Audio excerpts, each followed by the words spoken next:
And welcome to the In Wheel Time Car Talk Show on iHeartRadio. Coming up, Buzz Smith on EVs. Plus, we have the events calendar and the stories making automotive news headlines this week. Howdy, along with Mike out of this world, Mars. We need more Jeff Zekin. I'm Don Armstrong. Conrad's out today. Glad that you could join us, however. It's a beautiful day in Houston, Texas. The neighborhood. Is he ready? He looked ready. Oh, Lord. Ladies and gentlemen, here he is, Buzz Smith. Still on his spaceship. Are you in your spaceship, sir, this morning? Yes, sir. Well, fully electric. Yeah. Well, you're only missing the George Jetson helmet. That's all. Actually, the low noise or the low speed noise generators that the EVs require, I was really hoping that the manufacturers make that like a ringtone. It's interesting you mentioned the Jetsons because I wanted mine to go as I was driving down the road. As a matter of fact, I have a friend of mine that owns a Tesla, and you can download that noise for that car and play it. So just saying, there's something for you to look forward to. Were you demoted? Because last time you had Star Trek gear on. Yeah, I'm now back in time. It's 2001. Okay. Very good. Here you go, Hal. Buzz, how have you been? What's going on in your life? Oh, man, it's been so great this last month and a half. It was great to see you guys at the Houston Auto Show. Shortly after that, I went up to South by Southwest, and for the first time in real life, I got to see the Volkswagen ID Buzz. I really want that to be my next EV, but it won't hit the United States for 2 more years. So I think I'll just be happy that they named the vehicle after me and move on from there. But I got to have something before 2024. Well, the North Texas Auto Show was the first time in Texas that you could actually ride in an EV indoors. They had a great track set up for it. And they had, since they were doing it indoors and there were some liability issues, you couldn't drive the car, but they had people who would punch it on the back row there. And like Mike was saying earlier, it would throw you back in the seat. So during that time, I got to ride in an EV6, a Mustang Mach-E, and the big news, the F-150 Lightning. So that was the first time I'd ridden in any of those 3 vehicles. And the Mustang Mach-E and the EV6 are actually on my short list for my next vehicle. Also at that show, they had the unveiling for the first time of the Chevrolet Silverado EV. You couldn't ride in one. And there's only one in existence right now. So it was up on a stage and had the velvet ropes around it. So couldn't get in it, couldn't crawl around on it, but very impressive looking truck there. Shortly after that, a buddy of mine that actually worked the Houston Auto Show's display with me, EV display, called me up and asked me if I wanted to go on a secret mission with him up here in Dallas one morning. And so I met him and he was picking up his Rivian. And so I got to drive the Rivian R1T pickup, and it was really cool as well. And I don't know if you saw the news, but Jeep has unveiled their fully electric. I can't remember what they're calling the model, but it's, the off-road 4-wheel drive Jeep. 4xe, the right? Yes, 4xe. Yeah, and that thing's going to go 0 to 60 and Tesla Model S plaid speed. So I think we're talking around 2.8 seconds to go 0 to 60. It's going to have over 800 pound-feet of torque. So that thing's going to be incredible. And then one last thing, when you guys were talking about the prices of the various EVs, always remember that there's a $7,500 federal income tax credit. And in the state of Texas, there's a $2,500 rebate. So there's $10,000 in government money when you pick up a new EV in the state of Texas. I'm surprised that you're actually up there in the Dallas area talking to us today. I figured you'd still be lingering around Austin because a couple of days ago was the big opening down there at the Tesla factory. Mm-hmm. Yeah, I really wanted to go down there, but there is some stuff going on up here that I've got to get prepared for, so I didn't make the trip this time. Well, speaking of which, I've got a story here from Automotive News. I want to read portions of it to you because I want to talk about charging. The Biden administration said senior officials held a meeting Wednesday with major automotive leaders, including Tesla CEO Elon Musk and GM CEO Mary Barra, to discuss electric vehicles and charging. The administration said in a statement there was a broad consensus that charging stations and vehicles need to be interoperable and provide a seamless user experience no matter what car you drive and where you charge your EV. And to kind of expand on that, there are two different charger plugs, if you will, one for Tesla and one for everybody else. And I think that that's what they're talking about there. They want to kind of make them all a standard plug. Am I correct? Except for one thing, there are three different plug types right now. Three. The Asian market, primarily the Nissan Leaf, uses what's called a CHAdeMO connector, and I believe in Europe that's already being phased out. So we're looking at VHS and beta or DVD and Blu-ray all over again. And Tesla is opening up their chargers, or they've announced that they're going to open up their DC fast chargers to non-Tesla vehicles, which will require an adapter, but those are out there on the market. But even today, there are adapters so that you can plug into just about any charger out there. And in the case of Tesla, a woman pulled up to the dealership I used to work at, wanted to use our charger, which was not a Tesla charger. And she showed me that hidden in the tail light was an adapter to connect a J1772 plug to a Tesla plug. So that was pretty cool that Tesla already has that built in. But I do think, yeah, we're going to see the end of these different plug types. And it's my hope that before long, we see the end of plugs entirely. At the Houston Auto Show, there was an inductive charger. So you just, pull up to it and it sits underneath your car. And just like your smartphone nowadays, where you don't have to plug them in, you just set the phone down and it starts charging on this surface. EVs will have that. Now, existing EVs would have to have a modification put onto the underside of the car to do it.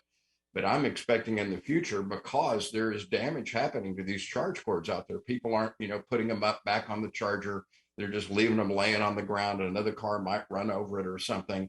So I think in the long run, at least away from your home residence, we've got to get away from plugs. It's just a dumb thing to do. It just makes sense to pull up on top of a surface and your car magically starts charging. Well, I want to finish this story. So, Elon Musk has often been at odds with the White House, frequently firing off harsh tweets directed at President Joe Biden. In February, Biden publicly acknowledged the role of Tesla in U.S. electric vehicle manufacturing after Musk repeatedly complained about being ignored.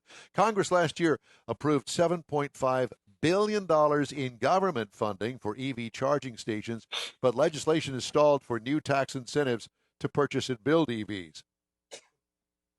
Ford Motor Company CEO Jim Farley, Chrysler parent Stellantis CEO Carlos Tavares, Lucid CEO Peter Rawlinson, and Nissan America's chair Jeremy Papin were among other leaders who took part in Wednesday's meeting, which discussed U.S. funding to create a national network of 500,000 chargers. So my question to you is, why are we relying on your money, my money, Mike and Jeff's money? Because we never funded gas stations across the United States. We let private industry do that. Why isn't private industry stepping up and doing these charging stations? If I had to take a guess, I would say it's because the American public is so uneducated that it's just not going to happen that way. What we can't see, or we actually should wait, just like we did with cell phone towers. I mean, there used to be a period when I drove from Dallas to Fort Worth that for 3.5 hours, I couldn't make a phone call. Yes, I remember those days. Yeah, and I had a big bag phone. I'm an early adopter of technology, obviously. So I had a big bag phone, and it was no big deal. It's a completely different thing when you're driving a car and you can't make it to Houston. Now, you can easily make it to Houston. Don't misinterpret me here. There's plenty of chargers to do that drive. But it's chicken and egg. Do we build all these chargers when we only have about 2.5% of the cars in the U.S. electric? And Exactly. Most of those people, the vast majority, are just going to charge at home. In 10 years of driving electrically, I plugged into public chargers maybe 10 times. So the fact of the matter is, this is not like gas stations. You are not going to charge on the road unless you live in an apartment and can't plug in at home. And more than likely, you'll plug in at work or at a restaurant or at a movie theater or a lot that's specifically for that sort of thing. So the problem is, the mindset is, this is exactly like filling up a car with gasoline. No, it's not. The profit margin in that electricity is much, much smaller. So I don't think we're going to see that build out and accelerate with private funds until we see people understanding how EVs really work. Now, you mentioned the Biden infrastructure bill that did pass, the first one, that had $500 million, I think it was, dollars for EV charging infrastructure. And that's going to put 500,000, I think it may have been 5 billion actually, but it's going to be 500,000 new chargers on the major interstates of the country, because that's where you really need DC fast charging. Yep. For inner city long distance driving. Yep. So Buzz, let me, not to get too far sidetracked, I think it's got to be consumer driven other than what's driving it now. But as far as those chargers that they're putting in, going back to the experience I had with the Mach-E, I drove it over here to Houston from where I was. It's 112 miles. It's at 175, 178 miles range. Well, I burned up almost all of that getting here. But when I got ready to leave, I went into the computer and it told me here's where the chargers are. I picked the close one. I went over there to charge. Whole Foods. Whole Foods. Uh-huh. Plugged it in, charged it for an hour. It timed out. Okay. But it didn't, I only was at 45%. It did not give me 80%. It did not give me enough miles to get home. So instead of sitting there and having to go through the rigmarole with a credit card and all that stuff again, I started looking and I found another charger, and I realized it was a bigger charger. The one I was at was a 50 kilowatt. I think that's how it's rated.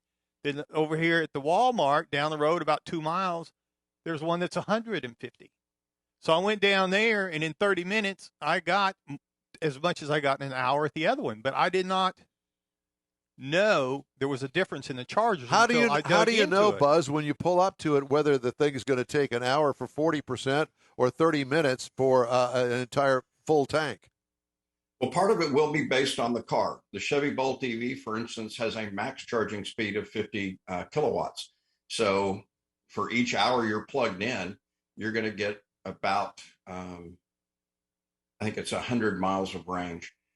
But the other side of it is, yes, there are chargers that can go up to 350 kilowatts. And up until now, it's been the very, very, very most expensive EVs that could take that fast to charge. Now, when you plug into a charger, the car and the charger talk to each other. So there's never a fear that it's going to charge your car too fast and burn up your battery or anything like that. The car tells the charger how fast it can take it. So what I'm getting at is you can take a 50 kilowatt car like the Chevy Bolt EV, plug it into a 350 kilowatt charger, and it's still going to work. It's just going to be slower because the Bolt EV charges slower. Now, to answer your question, there's an app for that, as Steve Jobs would say. Things like PlugShare, a better route planner. There are tons of apps out there, and they tell you specifically what the speed the chargers are. And you can even filter it by that speed. So if you've got one of these cars that can take 350 kilowatts, you can say, okay, I just want to search for DC fast chargers that can give me 300 kilowatts or more of charging speed. It'll show you on the map where they are. You tap on one, get driving directions to it. So welcome to the EV world. There's things to learn as a newbie. And one of them is, how do you find the best charger for you to use? And in a pinch, where can I find any charger I need? There are apps that handle that. Well, I think that you'll agree that the bottom line is that all of this is new to most everybody, certainly including me. And I think that over time that all of these, what I'll call hiccups with things like Mike dealt with last weekend, that those will resolve themselves over time and fairly quickly, don't you think? Oh, yeah. It's just going to be like the cell phone market. I mean, there's almost nowhere you can go other than national parks now where you don't have cell phone coverage, or maybe way out in the West U.S. and some fairly deserted areas. The same thing will happen with chargers. Yeah. and I think you're right. I mean, I agree with that, because obviously 2 days into driving this vehicle, and I didn't understand and drill down in far enough in the app, but once I kind of figured that out, the next time I needed to charge it, I could drill down into it, say, okay, I want that 150 kilowatt charger. Where can I find one? Well, it's 14 miles away. And so, okay, so I went over there and got it charged and came back, and all's good. But this goes back to some of our earlier conversations in the year and last year. When Don Armstrong plugged in his to the house current at 110 volts, and it was going to take it 4 days to charge. Exactly, yeah. But I mean, it goes to this lifestyle change that when you make that commitment to the EV, and again, this, as I've learned since then, this one that I had, the GT all-wheel drive, it's got the bigger battery. It's got a little bit bigger motor in it. and so it takes a little more juice to run it. Although I will say this, my buddy that I work with, he bought a new Tesla and he charges it at home, never has any problems. However, there happens to be in our parking lot a newly installed electric charger for cars. So he's going to go steal the electricity up front. Right. Instead of at home. And I'll bet you Think that about that. That's pretty amazing. That the fact is, there are places you can go and fill up for free. Yeah. So when's the last time that happened to you at a gas station? Hey, and I'll tell you, there's a place right over here called First Colony Mall, right outside of Macy's. And by golly, you can pull up in that space out there and plug it up while you do your shopping for free. Even the outdoor area. Now this is the thing, though. Yes, you can do it while you're going to do your shopping. If you're and typically the free electricity is what's called a level 2 charger. So you're only going to get about 25 miles of range for each hour that you're plugged in. So why is the mall giving away electricity? Well, that 25 miles, if you're getting about 4 miles per kilowatt hour, is 6 kilowatts. So at 6 kilowatts, and in Texas, it's 10 cents a kilowatt, you're looking at the mall spending 60 cents in electricity to get you to stay an hour. That mall spends tons more in advertising trying to get you to come there. Sure. If they just put up a charger, give you 60 cents of electricity, and you, as a cheap guy, want to stay and get free electricity. I resemble that remark. Or have a charger that drains your car so you stay longer. Yeah, but think about it. You're going to stay at that mall longer, and then, what are you going to do? Well, you might go to the food court and spend some money, or you might go, oh, look at that. I think I got to buy that. So, it's completely self-serving. They're not doing it to save the planet. They're not doing it to drive EV adoption. They're getting into your wallet, and that's fine. Yeah. So I understand how it works. We used to talk about how people would pull in, or at work, they would pull in, they would plug their vehicle in and leave it all day while they're at work. Well, the one thing I learned on these chargers that I'm paying for, the bigger one came up and said, okay, you're going to charge here. When you get 80%, it starts notifying you. But when you're fully charged, you got 10 minutes disconnected, or it's going to start charging you again for taking up the space to keep somebody else from charging. So it's not going to sit there all day. Absolutely should. Oh, I agree. Sure. Makes sense. Yeah. But, I just, that's another one of those things I learned. Well, Buzz, clearly Chevrolet came out this week that they're actually already building the Bolt again after it being put on hiatus for however many months it's been. Apparently they've got the battery issue worked out where it doesn't catch the car on fire. And so I think that, and you said that you were in a Rivian recently. There are more and more EVs coming onto the market every day, and I would imagine that some of those that we've been talking about now for the past couple of years, they're going to reach market this year as well. Oh yeah, and this year and next year there are so many cool vehicles coming out. I saw an Ioniq 5, by the way, on the way to South by Southwest on the road. So this was a consumer driving their brand new Ioniq 5, which is the sister to the Kia EV6. And it was just a gorgeous car. Now, he was going a little bit slower than I like to drive in Texas, so I went ahead and passed him. And when I got in front of him, EV drivers are sort of like Harley riders. We always kind of salute one another. And so I rolled down the window, stuck my thumb up outside, and he was flashing his lights at me and everything. So we were having fun on the road. But that was the first time I saw the Hyundai Ioniq 5 in the wild. Very nice looking car. But I think the general public just doesn't understand how fast this is about to happen, because all new technology starts being adopted very slowly, and then suddenly it clicks in the minds of the public and it takes off like a rocket. We can already see that curve happening in the United States. EV adoption is accelerating. It's doubling already year over year, and it's about to start tripling, quadrupling year over year. So it's an exciting time to be involved in this world. I've been driving electrically almost 10 years now, and it's been agonizing getting to this point. But I'm telling you guys, it's going to get really exciting real fast. And that Rivian truck, holy cow, that was something else. Now, it's out of my price range at the level that my friend had bought, but it was a hoot to drive. And I shot some video with the drone and all. He was doing donuts, kicking up some dust and all. So I'll get that video out on the YouTube channel pretty soon. But I'm telling you, the truck drivers are going to be the people that change the country to EVs, because those are the ones that had the biggest resistance And I've literally had people tell me I've hated EVs all these years, but I know now that my next truck will be a Ford F-150 or Chevrolet Silverado EV or a Rivian. They're all saying this now. And like the Tesla Cybertruck, we've been waiting a long time for that to come out. It's going to be built right here in Texas. But at the Cyber Rodeo, Elon Musk did announce that it's coming out next year. Yeah, Don and I talked about that this morning before the show. How many EVs do you have your deposit on? Because I think the last time we talked, you had several. You still have that out there? I have 3 right now, and I've been tempted to go for a 4th. But and what are they? Holding off.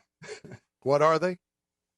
The Kia EV6, the Fisker Ocean SUV, and the Chevrolet Silverado EV.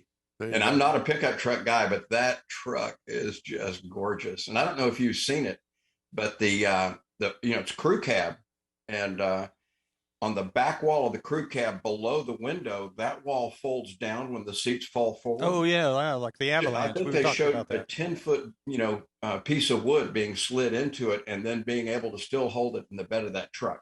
Phenomenal idea. But if I had enough money, I'd probably put a deposit on the Ford F-150. Now that I've ridden in one, probably the Mustang Mach-E, because I love that car as well. It's like a kid in a candy store for me. I'm having a tough time. Next time we talk to him, he's going to be opening up an EV lot. Well, I'm selling thinking EV onlys. There's an abandoned or closed gas station. I'm thinking about run some extension cords in there and make it an EV. Buzz, it's always great to extension cords when charging an EV. Buzz, it's always great to talk to you. Thanks so much for joining us today. It's a pleasure, and we'll talk to you over the summer. Thank you, Sounds sir. good. Thank you.